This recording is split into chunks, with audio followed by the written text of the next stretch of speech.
میری نماز بھی اللہ کے لیے، میری قربانی بھی اللہ کے لیے، میرا جینا اور میرا مرنا بھی اللہ کے لیے، رب العالمین کے لیے۔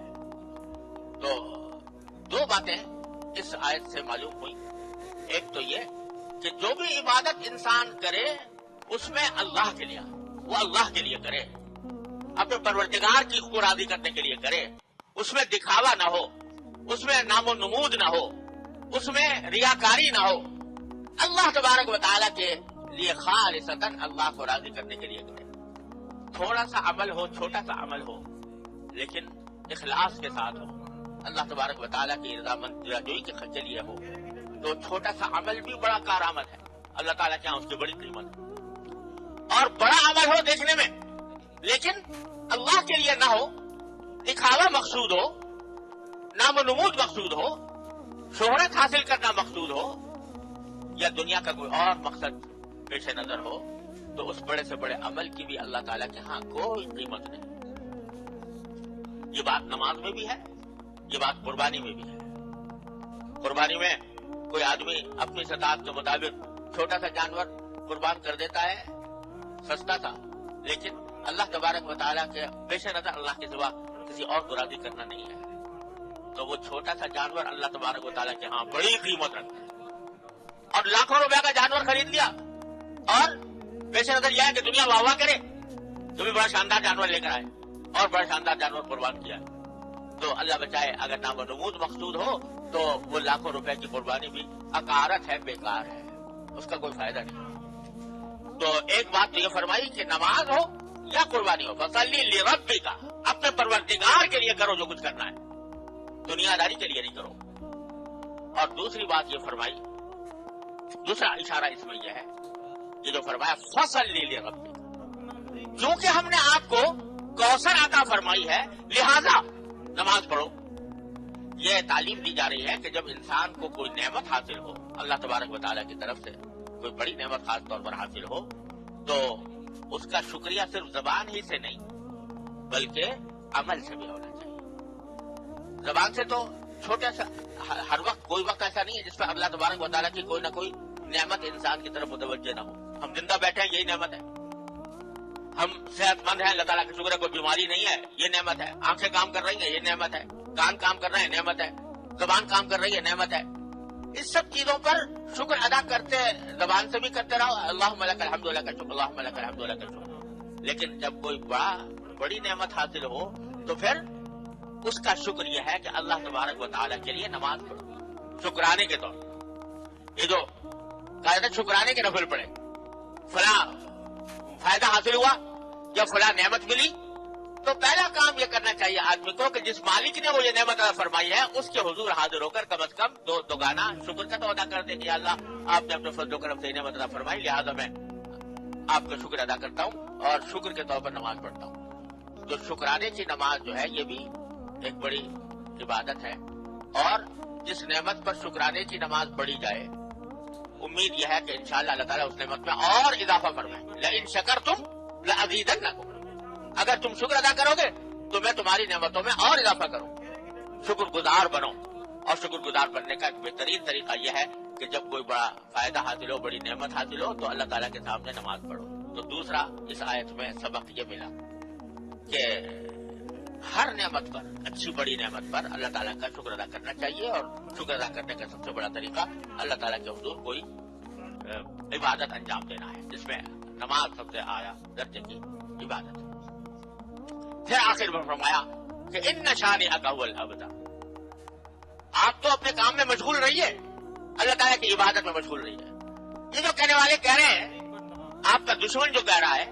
کہ آپ معاذ اللہ ابتر ہیں، ابتر کے معنی وہ جس کی نسل نہ چلے آگے، تو آپ کی نسل تو ایسی چلے گی جو دنیا میں کسی کی نسل اس طرح نہیں چلی ہوگی۔ اب تمہارا جو آپ کا جو دشمن ہے جو یہ بات کہہ رہا ہے وہ ایسا مقتول نسل ہے، اس کی نسل اس طرح ختم ہو جائے گی کہ اس کا کوئی نام لینے والا بھی باقی نہیں رہے۔ اب دیکھ لو کہ نبی کریم صلی اللہ علیہ وسلم کی نسل تو اللہ تعالیٰ نے اس طرح چلائی کہ نسبی نسل بھی چلی، اگرچہ بیٹیوں کے ذریعے چلی، اور آج صورتحال یہ ہے کہ جو بیٹیوں کے اولاد میں آنے والے وہ سارے مسلمانوں کے درمیان سادات کہلاتے ہیں، سید کہلاتے ہیں۔ سید کی کیا معنی؟ سردار سادات میں تھے. ساری مسلم دنیا ان